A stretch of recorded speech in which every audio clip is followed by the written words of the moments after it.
Mia dimanapun Anda berada. Kali ini Mama Mia kedatangan guru-guru hebat yang ada di Tanah Bumbu. Siapakah dia? Dia adalah yang pertama Mbak Fitri Wulandari ya. Beliau ini adalah seorang yang berprestasi, hari ini mendapatkan penghargaan sebagai guru berprestasi ataupun guru muda berprestasi. Adapun prestasi apa saja yang didapatkan oleh Mbak Fitri Wulandari ini? Yang pertama adalah juara favorit 1 foto religi pada tahun 2020. Kemudian Duta Kipin School, kemudian juara 3 nasional video pembelajaran tingkat mahasiswa. Karena saat ini beliau ini memang masih berkedudukan sebagai mahasiswa ya, selain kegiatan sehari-hari ini adalah sebagai pendidik di salah satu SD di Tanah Bumbu. Kemudian yang berikutnya adalah juara 2 nasional video pembelajaran di tingkat mahasiswa. Kemudian mahasiswa berprestasi STIKIP PGRI Banjarmasin 2021 dan juara 1 video Duta Kipin dengan siswa belajar dengan Kipin School. Tepuk tangan buat Mbak Fitri Wulandari. Kemudian tamu yang kedua adalah Bapak Fauzi Ramadhani. Beliau adalah seorang pendidik di salah satu SD di Tanah Bumbu, khususnya di Sungai 2 ya Bapak ya. Kemudian selain menjadi seorang guru, beliau adalah mendapatkan beberapa juara di bidang fotografi dan visual. Yang pertama adalah juara 1 foto berwisata aman di masa pandemi pada tahun 2020 yang diselenggarakan oleh Dinas Pariwisata Kabupaten Tanah Bumbu. Kemudian juara potret pendidikan STIKIP PGRI, yakni mendapatkan juara ketiga tingkat provinsi. Kemudian video pembelajaran yang diselenggarakan oleh BTKIP juga mendapatkan juara keberapa Pak? Juara 3. Dan berikutnya video pendek. Nah ini baru saja ya teman-teman, 1 minggu lalu beliau juga mendapatkan penghargaan juara 1 untuk video pendek pesona wisata Tanah Bumbu dan juara favorit, yaitu mendapatkan like terbanyak dari netizen. Kemudian tamu yang ketiga ini adalah seorang guru juga di salah satu SD di Simpang 4, yaitu Bapak Raffi Hamdi. Bapak Raffi Hamdi, beliau adalah seorang duta rumah belajar SRB, finalis 30 besar di tingkat provinsi, dan beliau ini juga seorang penulis yang sudah menghasilkan 2 buku, yakni buku berupa best practice ataupun penelitian yang sudah diterapkan di sekolahnya. Selamat datang para tamu istimewa hari ini. Selamat Hari Guru tentunya ya. Selamat Hari Guru 25 November 2021. Yang keberapa Bapak? Yang ke-76. Yang ke-70. Kami mengucapkan juga kepada rekan-rekan yang ada di Mama Mia Channel yang berada di luar sana juga selamat Hari Guru. Tanpa guru kita bukanlah menjadi seorang. Banyak sekali prestasi yang sudah diukir oleh beliau-beliau ini. Nanti kita akan cari tahu bagaimana sih awalnya menekuni dunia visual ya. Barangkali ketiga tamu kita ini sangat profesional di bidang visual, khususnya fotografi dan videografi begitu ya. Bapak, awalnya bagaimana sih kok sampai kepikiran ke sana, padahal tugas utama ini sebagai seorang guru ya, yang tentunya banyak sekali kerepotan ya Bapak Ibu ya, dari segi administrasi, kemudian dari segi mengelola kelas, kemudian mengelola siswa yang tentunya menyita waktu Bapak Ibu sekalian. Apalagi juga ada tugas lain yang utama yaitu sebagai suami. Dan bagaimana untuk Mbak Fitri, apakah sudah bersuami? Belum. Ya nanti kita akan cari ya. Bagi sahabat dimanapun Anda berada, nanti saya sertakan link sosial media dari Mbak Fitri Wulandari ini. Barangkali Bapak Ibu bisa menceritakan awal mula ketertarikan Anda terhadap visual ya, dunia visual, fotografi dan videografi. Mungkin dari Bapak Fauzi dulu ya. Yang masih anget-angetnya nih juaranya. Silakan Bapak. Iya.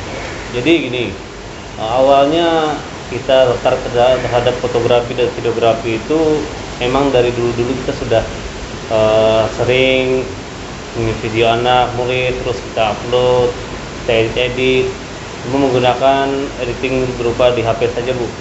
Nah kemudian seiring berjalannya waktu, saya sama Pak Raffi kemarin tuh juga ada melihat salah satu komunitas yang ada di Tanah Bumbu ini ya, yaitu komunitas Kopi Ambar. Nah dari komunitas Kopi Ambar itu kemarin kami ikut pelatihan dari awalnya, pelatihan untuk mencari anggota-anggota.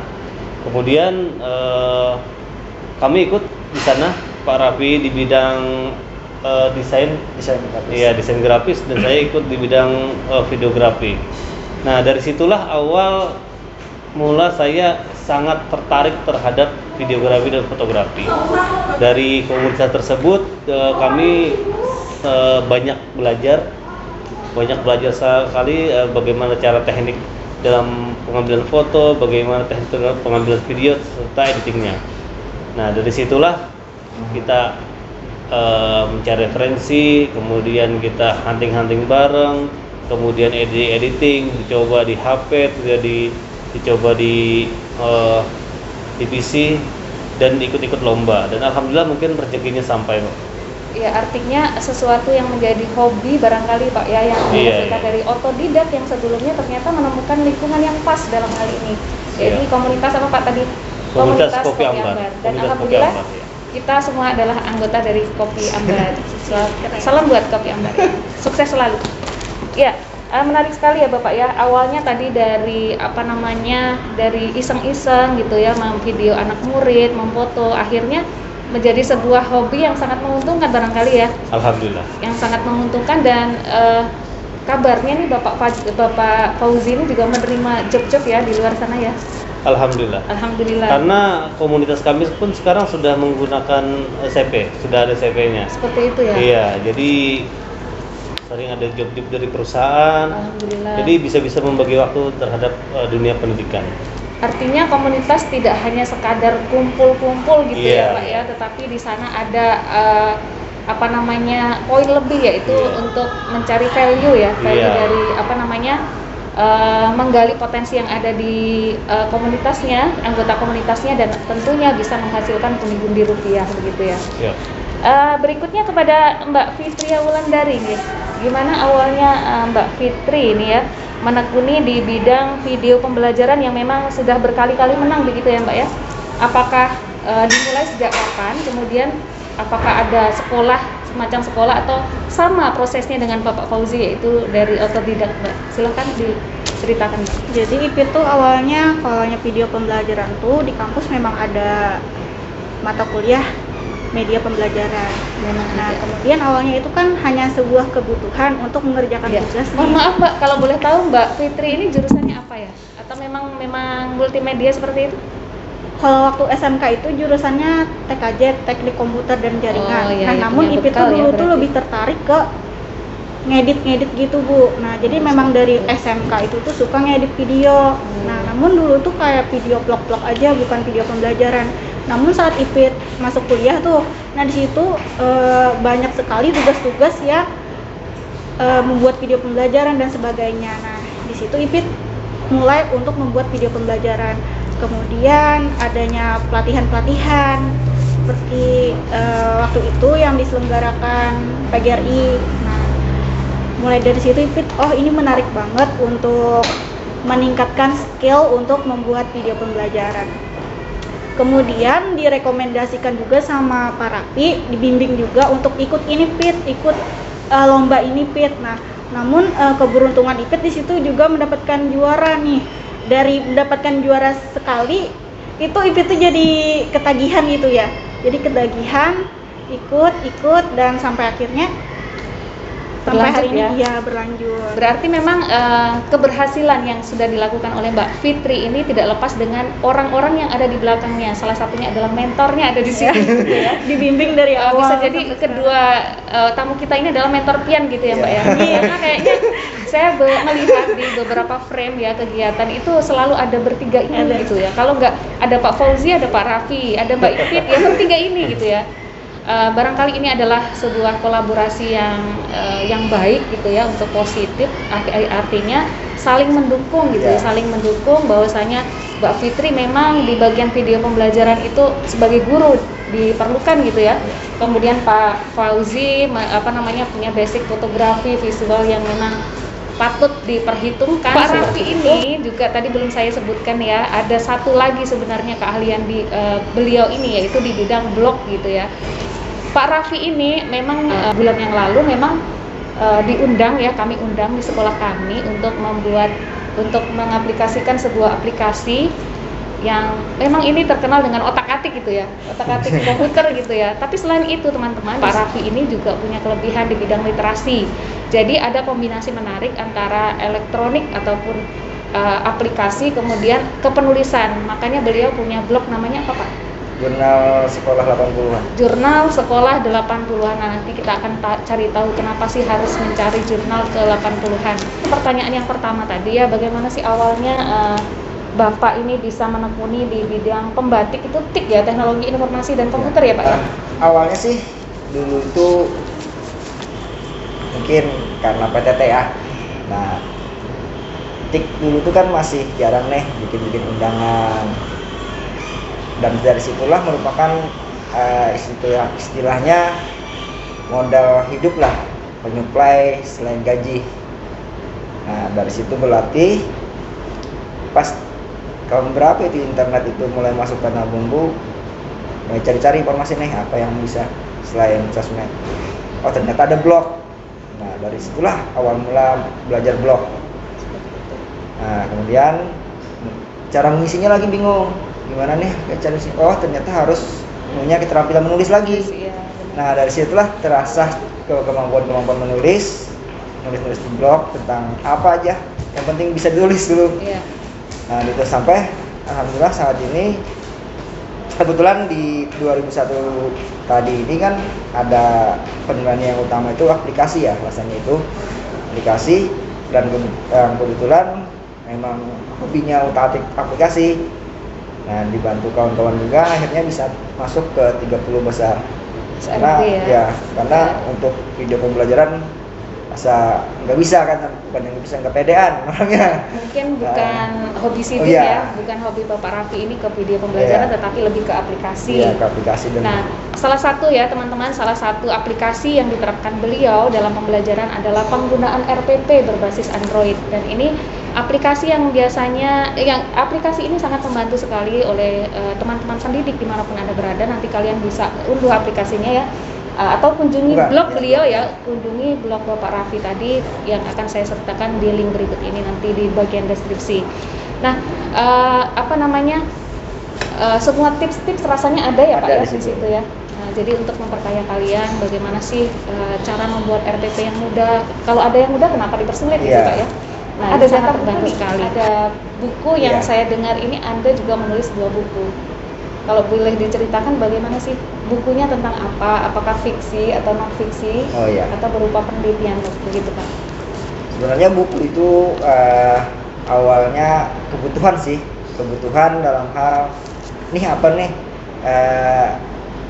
pembeda selain kan kalau kita PNS kan biasanya untuk naik pangkat ke yang lebih tinggi kan harus karya ilmiah. Iya, benar. Kita pikir kalau PTK gimana nih? PTK kan sudah istilahnya kalau ada kesalahan pasti kembalikan dan nunggu lagi. Mirip skripsi gitu Pak ya. Skripsi. Lebih ribet gitu. Iya, lebih ribet. Istilahnya kita mengelamar perasaan orang gitu nih. Tapi kalau buku otomatis kan sudah, apalagi berlabelkan ISBN itu, nah otomatis hendak dikoreksi lagi oleh tim penilai. Nah, maka dari situlah tergerak untuk membuat buku.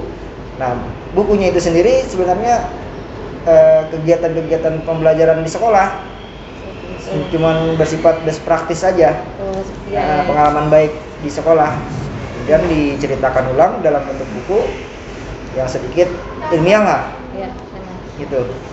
Ya, barangkali untuk best practice ya, seperti kita ketahui bahwasanya seorang guru itu harus selalu menulis gitu Pak ya, setiap kenaikan pangkat selalu ada tulisan yang harus dihasilkan. Nah, kelebihan dari buku ini Bapak, strateginya luar biasa sebenarnya. Ketika best practice itu barangkali hanya disimpan di perpustakaan sekolah gitu ya Pak ya.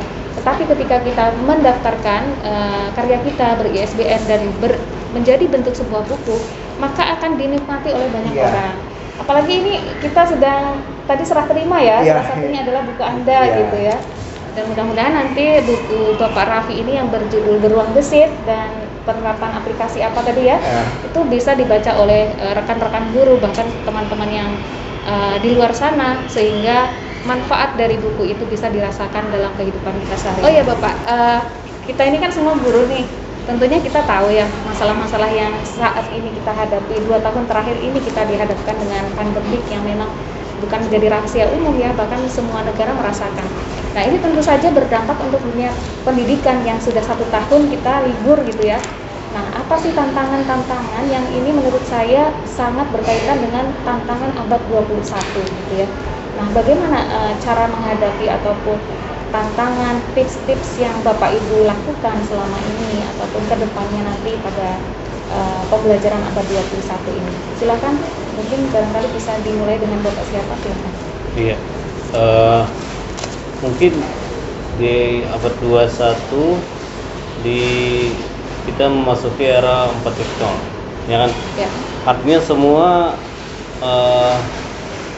baik dalam hal pendidikan maupun di luar pendidikan sudah menggunakan era teknologi. Ya, benar. Nah sekarang bagaimana kita menyikapinya saja lagi. Jadi anak-anak muda milenial mungkin caranya bisa mengasah kemampuannya, apalagi dengan guru-guru nih. Ada guru-guru silahkan ikuti pelatihan-pelatihan seperti bimtek-bimtek yang masih mengarah terhadap teknologi. Karena mau tidak mau, suka tidak suka, teknologi pasti akan masuk di dunia pendidikan kita. Jika Bapak Ibu guru di luar sana tidak mengikuti teknologi, maka bisa dikatakan Bapak Ibu nanti akan tertinggal. Karena teknologi sekarang sudah merambah ke sekolah-sekolah meningkat ke tingkat di bawah. Contohnya saja di PAUD, SD, kemudian SMP atau SMK, SMA, SMK. Bahkan sudah ini ya ANBK kan untuk SD. Iya. Nah, Dulu kan anak-anak SD mana tahu. Iya. Iya, benar. Untuk komputer sekarang kan sudah ada ANBK. Sudah bukan Iya. barang yang baru gitu ya Pak Iya. ya. Artinya teknologi pun sekarang sudah mulai masuk. Iya, benar. Jadi tinggal gimana kita guru lagi menyikapinya, bagaimana kita sebagai seorang pendidik nantinya akan memfilter teknologi-teknologi yang akan masuk di dunia anak-anak kita. bahkan itulah selama pandemi ini kayaknya lebih produktif ya. Iya. Banyak yang dihasilkan. Hikmah dari Hikmah. pandemi. Iya. Dari pandemi Hikmah ya, dari pandemi. karena banyak sekali juga webinar-webinar Iya. yang memang gratis Iya. gitu Pak Iya. ya, yang hanya kita ikuti dari rumah Iya. saja gitu melalui Iya. aplikasi Zoom dan Iya. sebagainya. Artinya untuk kompetensi sebenarnya tidak ada masalah di Iya. masa pandemi ini. Iya. Tinggal Cuman individunya tantangannya saja. barangkali Pak ya, Iya. tantangannya itu memfilter bagaimana Iya, seorang iya. anak yang dulu SD yang dilarang, yang dulu kan memang kita dilarang ya Iya. di sekolah itu membawa gadget gitu, dan sekarang itu diwajibkan gitu. Iya. Bagaimana kontrol orang tua, kontrol guru gitu ya dalam hal ini supaya tidak mencari referensi yang negatif gitu Pak. Nah, jadi gini, untuk di sekolah kami pun khususnya di kelas saya, sebelum masa pandemi pun setiap kali ulangan anak-anak itu sudah menggunakan HP. menggunakan. Iya, menggunakan HP, menggunakan Google Form. Nah, jadi sebelum pandemi pun kami sudah melaksanakan itu. Jadi pada saat masa pandemi anak-anak sudah tidak terlalu canggung Terbiasa lagi. gitu Iya. ya. Sudah terlalu canggung lagi. Kebetulan kan saya pribadi di Tanam Bumbu adalah Google Master Trainer yang bersertifikat Google level 1 di sini. Ya, kemudian dan itu juga karena itu pemerintah juga meluncurkan proaktif ya. akun-akun belajar ID ini untuk diaktifasi oleh guru-guru. Nah, jadi guru-guru di luar sana yang belum aktifasi akun belajar ID, ayo kita aktifasi sama-sama. Jika Bapak Ibu nanti kesulitan dalam aktifasi, silakan hubungi operator dapodiknya masing-masing, ataupun teman sejawat ataupun kita yang ada di sini. Ya. Silakan. Barangkali Bapak Fauzi bisa menyertakan link media sosial yang bisa dihubungi, silahkan di Siap, bawah siap, ini siap. ya. Di bawah ini Pak ya, kita sertakan. Kemudian Bapak Ibu Fitri, bagaimana cara menyikapi ya belajar di masa pandemi, kemudian tantangan dari abad 21 ini, apa yang Anda terapkan, kemudian apa kesulitan-kesulitannya yang sedang dihadapi? Jadi pas IPIT masuk tuh kan IPIT kebetulan praktik persekolahan di sekolahan. Jadi anak-anak tuh lebih kayak hilang aja kayak gitu karakternya Bu. Nah hilang. Jadi di situ tantangan sebagai guru untuk memberikan karakter kembali untuk anak tersebut. Ya. Bagaimana cara menghormati gurunya, Berinteraksi Iya. ya tentunya. ya karena sangat miris sekali akhlak di zaman ini. Kemudian untuk pembelajarannya itu Bu, anak ini lebih sulit untuk memahami dari pembelajaran yang kita berikan. Iya. Nah, jadi kebetulan IP tuh kemarin tuh mengajak anak-anak untuk belajar sambil praktik. Nah, jadi mereka itu melakukan percobaan langsung untuk melakukan pembelajarannya. Nah, jadi mereka melakukan percobaan, kemudian mereka akan mengetahui sendiri apa yang mereka, karena dengan melakukan percobaan mereka akan memahami dengan sendirinya apa yang materi yang akan mereka dapatkan. Nah, contohnya saja kemarin itu materinya tentang rangkaian listrik seri. Nah, jadi kemarin mereka melakukan praktik dibimbing oleh guru dengan media-media yang dipersiapkan. Kemudian dibimbing, mereka merakit sendiri dan melakukannya dengan bantuan oleh guru. Nah, kemudian mereka itu berhasil merakit. Nah, kemudian di situ ada kesenangan tersendiri oleh siswa tersebut. Nah, jadi pembelajaran di masa sekarang itu sebaiknya melakukan percobaan oleh siswa itu sendiri. Artinya menggunakan blended learning Iya. Bisa menggunakan. Oh iya, kita perkenalkan teknologi, tetapi kita juga harus membimbing. Bagaimanapun peran guru itu tidak bisa tergantikan oleh teknologi ya Bapak Ibu ya. Betul. Karena memang saya juga sempat kaget ketika sudah 1 tahun libur, kemudian kita masuk kembali, anak-anak kok beda gitu ya. Beda. Mereka ketika kita misalnya pembelajaran PTM yang tahun lalu kan sudah ada pembekalan kayak MOS gitu ya. Bagaimana mengenali lingkungan gitu, mengenali artinya ada perlu pendampingan lebih khusus dari guru selepas pandemi ini gitu ya, ketika Iya, betul. pembelajaran terbatas pada masa ini. Bagaimana Bapak Raffi, mungkin ada kendala-kendala ataupun ada hal yang bisa di-sharingkan? Ya memang pada saat pandemi seperti ini, apalagi ketika di awal-awal, kita sangat kesulitan terhadap bagaimana nih proses penyajian pembelajaran. Mau tidak mau tentu pasti melibatkan teknologi di dalamnya. Nah, kemudian setelah saat ini dampaknya itu ganda.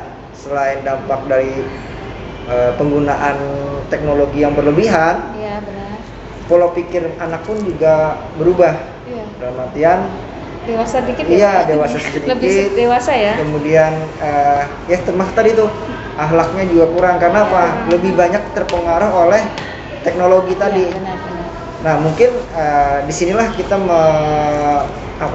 merefresh ulang, mengedukasi ulang bagaimana cara memanfaatkan teknologi baik kepada anaknya maupun kepada orang tuanya yang di rumah, karena kan mayoritas paling banyak nih waktu anak di rumah. Iya. Jadi harus ada istilahnya itu edukasi dua arah, baik itu orang tua, anak dan sekolah itu, sehingga proses pembenaran perilaku anak ini normal kembali seperti ketika sebelum pandemi kan, karena itu tadi reduksi dari teknologi itu bagi yang bisa memanfaatkan mungkin oke lah, berhasil. Iya. Bisa produktif di bidang teknologi mereka ya, tapi bagi yang tidak bisa memanfaatkannya, akhirnya apa, kekacauan di situ ada main game berlebihan. Iya.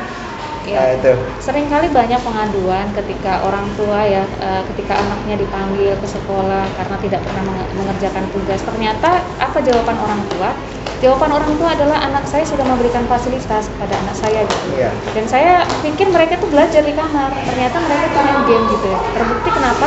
Karena mereka tuh banyak tugas kosong yang diberikan guru. Nah, ini artinya ada semacam pengawasan seperti itu ya Pak ya, supaya semuanya terkendali. Baiklah sahabat ngomongnya dimanapun Anda berada, menarik sekali ya ketika kita berbicara tentang pembelajaran di abad 21 khususnya di masa pandemi ini yang bersama orang-orang hebat ini, para guru yang memang berprestasi di bidangnya ya. Amin. Yang terakhir ini Pak, saya akan menanyakan tentang harapan ya. Tentunya kita punya harapan untuk peserta didik, untuk guru, untuk rekan-rekan guru yang ada di sana, untuk pemerintah barangkali ya, yang bisa Bapak sampaikan di sini di hari ulang tahun guru ke-76. Silakan Bapak atau Ibu dulu. Harapannya kalau untuk siswa lebih giat lagi belajarnya, lebih semangat lagi dan tetap hormati orang tua dan guru kalian. Kemudian untuk guru seluruh Indonesia, terus kreatif dan terus semangat untuk mendidik anak bangsa kita agar mereka lebih sukses dari kita semua.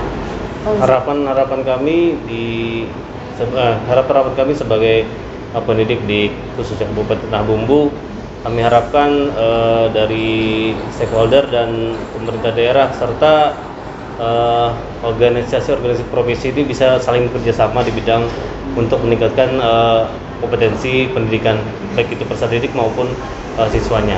Pada gurunya juga ya. Iya. Saling bersinergi. Gitu, iya, saling bersinergi ya betul. Nah, jadi harapan kami itu. Dan untuk guru-gurunya jangan lupa saya itu sering sekali mendengar pepatah. Artinya teknologi di tangan orang yang biasa saja maka tidak akan berguna sama sekali. Namun teknologi di tangan orang yang tepat maka akan menjadi transformasional. Keren. Silakan Bapak Raffi. Ya, harapannya buat mungkin kalau kami ini masih banyak guru-guru hebat yang di luar sana. Kami misalnya tuh Hanya secuil atau representasi ya. Iya. Nah, bagi Berlian yang terserap iya. gitu ya. Iya. Biar Banjar tuh Dan kebetulan tergabung di satu komunitas. Ya, kebetulan kami tergabung di komunitas Ya. Kopi Ambar. Nah, bagi kalian yang ingin bergabung di komunitas kami juga silahkan ya, yang hobi foto dan audio visual. Tentunya juga ada lukis ya, Pak Iya, ya. semuanya. Ada lukis dan Mbak Fitri ini semuanya mempunyai porsinya masing-masing di bidang masing-masing. Ya, silakan Bapak. Ya, teruslah berkarya karena di kedepannya tantangan kita makin makin sulit karena teknologi pun semakin meningkat dan kita sudah memasuki daerah perubahan yang disrupsi teknologi yang sangat tinggi dan tidak mungkin kita jalan di tempat saja. Guru-guru senior mungkin sudah mulai masa purna, bahkan banyak yang pensiun. Tinggal kita aja lagi yang guru-guru muda yang menggantikan.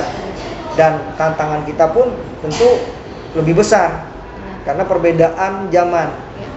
Nah, jika kita tidak merepres atau memperbaharui keilmuan kita, pasti generasi yang akan kita bina ini akan punah, tapi bisa tersalahgunakan atau lebih banyak dampak negatifnya daripada positifnya akhirnya.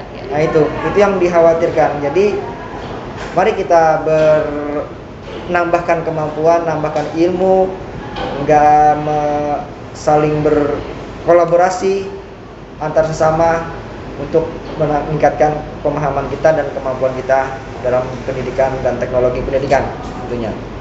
Semoga pendidikan kita lebih baik dan lebih meningkat dan menghasilkan generasi yang berakhlak mulia dan berkarakter Pancasila.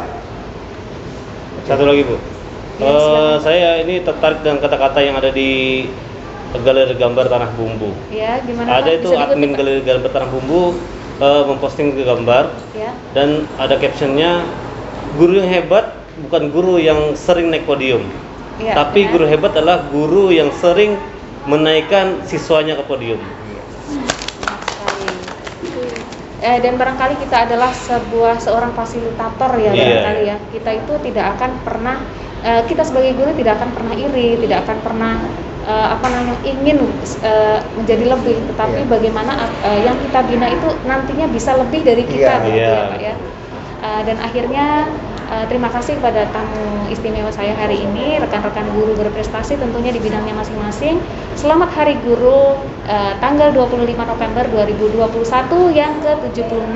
Tentunya kita berharap kedepannya pendidikan kita semakin maju dan kualitas guru semakin ditingkatkan sesuai dengan tuntutan zaman tentunya di era 4.0. Terima kasih sebelumnya dan jangan lupa teman-teman di luar sana, para guru hebat, like dan subscribe di channel ini, dan barangkali kalian ingin berkenalan dengan salah satu atau kesemuanya dari narasumber kami hari ini, bisa nanti saya sertakan link Instagram ataupun Facebook ya dari ketiga narasumber kami. Dan akhirnya terima kasih banyak pada Bapak Ibu. Akhirnya kami dari Mama Mia Channel mengucapkan terima kasih waktu Anda setelah menyaksikan acara santai kita bersama rekan-rekan guru hebat ini. Hidup guru, hidup PGRI, Hidup solidaritas. Yes.